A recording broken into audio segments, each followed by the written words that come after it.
Maths खबरी के YouTube channel में आप सभी लोग को स्वागत है। माय डियर स्टूडेंट्स, आज आप लोग को मैं बताने जा रहा हूँ पाइथागोरस प्रमेय, जो मोस्ट इम्पोर्टेंट है। एक तरह से बोल सकते हैं JJI है। JJI मतलब ज़रूरत से ज़्यादा इम्पोर्टेंट है। ये एग्ज़ाम में एक बार नहीं लाखों बार पूछा जा चुका है। और एक तरह से बोल सकते हैं ये प्रमेय नहीं है, एक तरह से बोल सकते हैं ये फॉर्मूला है जो किसी भी चैप्टर में यूज हो जाता है ना। कर्ण स्क्वायर बराबर लंब स्क्वायर प्लस आधार स्क्वायर। अभी शादी का सीजन चल रहा है, ना जाने सरकारी नौकरी वाले कितने के मोहब्बत को उठा ले जाएंगे। इसीलिए आप लोग जो हम कहते हैं मेहनत करिए और अच्छा जॉब करिए, ताकि लड़की भी अपने माँ बाप को मना ले आपके लिए। पाइथागोरस प्रमेय मैं एक बार पढ़ देता हूँ, ये क्या बोल रहे हैं।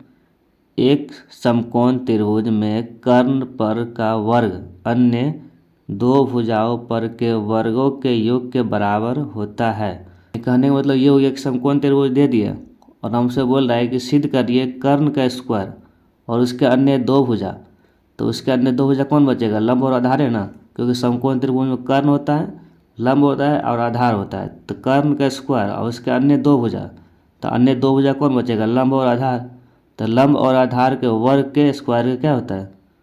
बराबर होता है। ये हमको क्या करना है? सिद्ध करना है। क्या करना है? सिद्ध करना है। तो चलिए मान लेते हैं कि एक ABC क्या है? समकोण त्रिभुज है।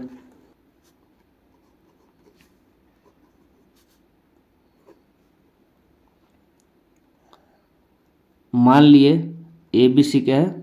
समकोण त्रिभुज है ना, जिसका कोण B क्या है? 90 है। जिसका कोण B क्या है? 90 है। और हम लोग जानते हैं कि समकोण त्रिभुज में 90 के सामने वाला भुजा क्या होता है? कर्ण होता है। तो 90 तो B है, तो B के सामने कौन है? AC है। तो AC क्या हो जाएगा? कर्ण, मतलब हाइपोटेनियस हो जाएगा। अब बचेगा कौन? AB और BC, जो लंब और क्या होगा? आधार होगा, है ना। तो हमसे बोल रहा है कर्ण का वर्ग, है ना, कर्ण का वर्ग। तो कर्ण कौन है? AC, तो AC स्क्वायर। अन्य दो भुजा तो कौन बचा? AB और BC। इसके वर्ग के स्क्वायर के,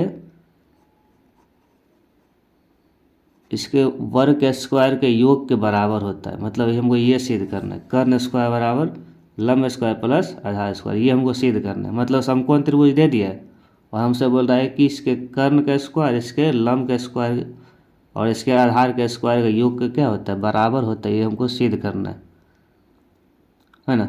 तो चलिए इसको सिद्ध करते हैं। बट सिद्ध करने से पहले आप लोग को हम बताए थे कि किसी भी प्रमेय को सिद्ध करने के लिए हमको 4 स्टेप जाना होता है। पहला स्टेप गिवन लिखना, है ना। दूसरा स्टेप जो सिद्ध करना है वो लिखेंगे ना। और तीसरा स्टेप अगर बनावट करेंगे तो लिखेंगे, नहीं करेंगे तो नहीं लिखेंगे। और लास्ट में उस चीज़ को सिद्ध करेंगे, प्रमाण करेंगे। तो चलिए पहले इसमें जो गिवन है वो लिखते हैं और क्या सिद्ध करना है वो लिखते हैं। और इसमें बनावट भी होगा तो बनावट भी हम लिख देंगे अभी, और लास्ट में इसको प्रमाण भी कर देंगे, है ना। तो चलिए लिखते हैं। दिया गया है त्रिभुज ABC एक समकोण है जिसका कोण B 90 है। तो बताइए ABC एक समकोण त्रिभुज है जिसका कोण B 90 है ना। तो सिद्ध करना है AC स्क्वायर, मतलब कर्ण का स्क्वायर बराबर लंब का स्क्वायर प्लस आधार का स्क्वायर। ये हमको सिद्ध करना है ना। अब इसको सिद्ध करने के लिए इस त्रिभुज में हम क्या किए? बनावट किए। बनावट क्या किए? B से BD लंब AC पर डाल दिए। B से BD लंब किस पर डाल दिए? AC पर डाल दिए, जो लिख भी दिए हम, है ना। अब बताइए जब B से BD लंब AC पर डाले तो ये पूरे त्रिभुज है ना, ये 3 त्रिभुज में डिवाइड हो गया, वो भी समकोण त्रिभुज। बड़का त्रिभुज ABC तो पहले से ही है, और एक त्रिभुज और क्या बन गया? ADB बन गया और एक बन गया BDC, है ना। अब क्या करेंगे? इसको सिद्ध करने के लिए इस दोनों छोटका समकोण त्रिभुज के बड़के समकोण त्रिभुज के समरूप कर देंगे बारी बारी से।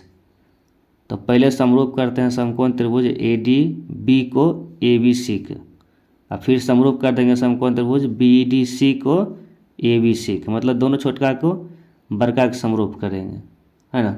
तो चलिए प्रमाण करते हैं। लिखेंगे समकोण त्रिभुज ADB, मतलब त्रिभुज ADB और त्रिभुज ABC बड़का, मतलब दोनों छोटका को पहले बड़का के समरूप करेंगे दोनों को। चलिए अब समरूप करते हैं इसको। तो ADB और ABC, देखिए ADB की बात करें तो ये एंगल 90 डिग्री है और ABC की बात करें तो एंगल भी 90 डिग्री है। तो छोटका त्रिभुज का ये एंगल 90 और बड़का त्रिभुज का ये एंगल 90 डिग्री, तो दोनों का एक एक कोण कितना डिग्री है? 90 डिग्री है। तो एंगल इसका नाम क्या हो जाएगा? ADB, angle ADB equal to क्या हो जाएगा? एंगल ABC इक्वल टू कितना डिग्री? 90 डिग्री, है ना। अब देखिए त्रिभुज ADB में एंगल A आएगा और त्रिभुज ABC में भी तो एंगल A आएगा ना। तो दोनों त्रिभुज में एंगल A क्या है? कॉमन है। तो एंगल A तथा angle A equal to angle A, ये क्या है? उभयनिष्ठ है ना, उभयनिष्ठ है मतलब कॉमन है। और हम लोग जानते हैं जब दो त्रिभुज का दो कोण क्या हो? बराबर हो तो त्रिभुज क्या होता है? समरूप होता है। तो किससे समरूप होगा? डबल ए से। तो बताइए त्रिभुज ADB और त्रिभुज ABC ये समरूप हो जाएगा ना। किससे समरूप हो जाएगा? डबल ए से। त्रिभुज ADB समरूप त्रिभुज ABC किससे हो जाएगा? डबल ए से, क्योंकि दो कोण बराबर है ना, ये समरूपता से।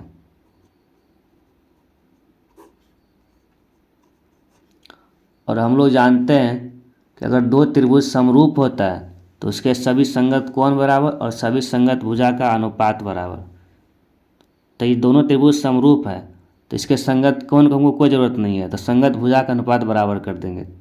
अगर हम इधर लेते हैं AD, इधर लेना पड़ेगा AB, तो क्या हो जाएगा? AD बटा AB, है ना। अगर इधर लेते हैं हम AB लेते हैं तो इधर क्या लेना पड़ जाएगा? AC। तो AB अब बट्टा क्या हो जाएगा? AC, है ना। अब इसको क्या करेंगे? क्रॉस मल्टीप्लाई कर देंगे। तो AB गुना AB स्क्वायर और AD गुना AC, तो AD इंटू AC, है ना। इसको मान लेंगे समीकरण फर्स्ट। तो एक छोटका त्रिभुज को बड़का त्रिभुज समरूप कर दिए हम, तो ये हमको आ गया। अब एक छोटका त्रिभुज और बन रहा है ना, जो क्या बन रहा है? BDC। क्या बन रहा है? BDC, है ना। देखिए एक छोटका त्रिभुज और बन रहा है BDC, तो इसको भी समरूप करेंगे बड़का त्रिभुज ABC का। तो चलिए करते हैं समरूप इसको। त्रिभुज BDC और त्रिभुज ABC को समरूप करते हैं। तो लिखेंगे त्रिभुज BDC और त्रिभुज ABC, है ना। छोटका त्रिभुज और बड़का त्रिभुज को समरूप करेंगे, क्योंकि इस छोटका त्रिभुज को बड़का त्रिभुज समरूप हम लोग कर चुके हैं, जो समीकरण फर्स्ट भी मान चुके हैं, है ना। तो अब इस छोटका त्रिभुज को बड़का के समरूप करेंगे। तो त्रिभुज BDC और त्रिभुज ABC, है ना। अब देखिए त्रिभुज BDC का ये एंगल 90 डिग्री है और ABC का ये एंगल 90 डिग्री है। तो दोनों के एक एक कोण कितना डिग्री है? 90 डिग्री। इसका क्या नाम होगा? BDC होगा नाम। एंगल BDC बराबर इसका क्या नाम होगा? ABC बराबर कितना डिग्री? 90 डिग्री, है ना। उसके बाद देखिए ट्रायंगल BDC में C आएगा, है ना।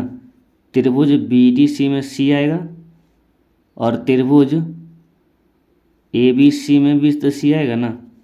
त्रिभुज BDC में C आएगा, त्रिभुज ABC में भी तो C आएगा ना। तो दोनों में C क्या है? कॉमन है, उभयनिष्ठ है। तथा एंगल C बराबर एंगल C क्या है? कॉमन है, उभयनिष्ठ है, उभयनिष्ठ है। अब बताइए दोनों त्रिभुज का कितना कोण बराबर हो गया, 2 कोण बराबर हो गया। तो हम लोग जानते हैं कि 2 कोण जब बराबर होता है त्रिभुज क्या होता है, समरूप, डबल ए से, है ना। तो लिखेंगे त्रिभुज BDC समरूप त्रिभुज ABC, किससे, डबल ए समरूपता से। और हम लोग जानते हैं कि जब दो त्रिभुज क्या होता है, समरूप होता है, तो इसके सभी संगत भुजा का अनुपात क्या होता है, बराबर। तो इधर लेंगे DC, तो इधर लेना पड़ेगा BC, तो DC बट्टा हो जाएगा BC। और इधर लेंगे हम BC, तो इधर लेना पड़ेगा AC, तो BC बट्टा क्या हो जाएगा, AC। अब कोना कोनी गुना कर देंगे, BC गुना BC तो BC स्क्वायर हो जाएगा। इसको गुना करेंगे तो क्या हो जाएगा, DC गुना AC हो जाएगा, है ना। अब इसको मान लेते हैं समीकरण सेकेंड। अब क्या करेंगे, समीकरण फर्स्ट, अब देखिए समीकरण फर्स्ट और समीकरण सेकेंड दोनों को हम जोड़ दिए, तो LHS में ऐड हो गया, RHS में। तो इधर हो गया AB square plus BC square, इधर हो गया AD into AC plus DC into AC। अब इसको रहने देंगे, AB square plus BC square को रहने देंगे। इधर क्या करेंगे, AC कॉमन ले लेंगे, इधर AC कॉमन ले लेंगे, तो बच जाएगा इधर AD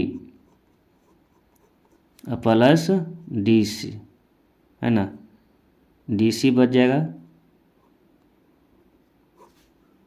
है ना। अब इसको रहने देंगे AB square plus BC square को रहने देंगे और AC को भी रहने देंगे। अब देखिए AD प्लस DC, अब यहाँ ध्यान दीजिए, देखिए AD प्लस DC जब दोनों जोड़ेंगे तो पूरा AC ही होगा ना। तो बताइए AD प्लस DC जगह क्या लिख सकते हैं, AC लिख सकते हैं। तो दोनों जगह लिख देंगे AC, तो AB square plus BC square equal to हो गया AC इंटू AC, सॉरी इन होगा AC इंटू AC क्या होगा, AC स्क्वायर। बताइए यही ना प्रूफ करना था, इसको पहले लिख देते हैं और इसको बाद में कर देते हैं। तो बताइए AC स्क्वायर इक्वल टू क्या आ गया, AB square plus BC square, मतलब कर्ण स्क्वायर बराबर लंब स्क्वायर प्लस आधार स्क्वायर। ये बहुत ही इंपॉर्टेंट एक तरह से फॉर्मूला ही बोल सकते हैं आप, है ना। अपर में तो है ही ये, तो हो गया प्रूव्ड। इसको आप लोग जो है ना 4 बार 5 बार बनाइए, याद ही हो जाएगा आप लोग को। एग्ज़ाम में ये पर में आता ही है, और साथ ही साथ इससे रिलेटेड बहुत सारे क्वेश्चन भी पूछा जाता है। और ये फार्मूला ट्रिगोनोमेट्री, मेंसुरेशन, मतलब कहीं भी इसका किसी भी चैप्टर में इसका यूज हो जाता है। तो इसीलिए इसको याद रखिए, कर्ण स्क्वायर और लंब स्क्वायर प्लस आधार स्क्वायर। और आप लोग के लिए मैं 10 से 12 क्वेश्चन ऐसे लाने वाले हैं इसी त्रिभुज चैप्टर के, जो डायरेक्ट एग्जाम आएगा, सीधे एग्जाम आएगा, है ना। यानी मोस्ट इम्पोर्टेंट ये क्वेश्चन होने वाला है, क्योंकि मैं अभी आप लोगों का सिलेबस पढ़ाऊँगा नहीं क्लास 10 का, क्योंकि आप लोग का एग्ज़ाम आने वाला है। तो इसीलिए मैं चाहूँगा कि आपको ऐसे से ऐसे क्वेश्चन मैं बता दूँ ताकि आपके लिए वो एग्ज़ाम में हेल्प हो जाए। तो 10 से 12 ऐसे क्वेश्चन ज्योमेट्री हम लाने वाले हैं जो डायरेक्ट एग्ज़ाम आएगा, डायरेक्ट, है ना। इसीलिए इस वीडियो को ज़्यादा से ज़्यादा आप लोग शेयर कीजिएगा, और जितना शेयर करिएगा उतना मेरा मनोबल बढ़ेगा, और उतना आप लोग के लिए मेहनत हम करेंगे, है ना। तो चलिए आज के लिए इतना ही रहने दीजिए, मिलते हैं आप लोग से अगले वीडियो में। जय हिंद, जय भारत। अगर आप इस चैनल पर नहीं हैं तो चैनल को सब्सक्राइब कर लीजिए।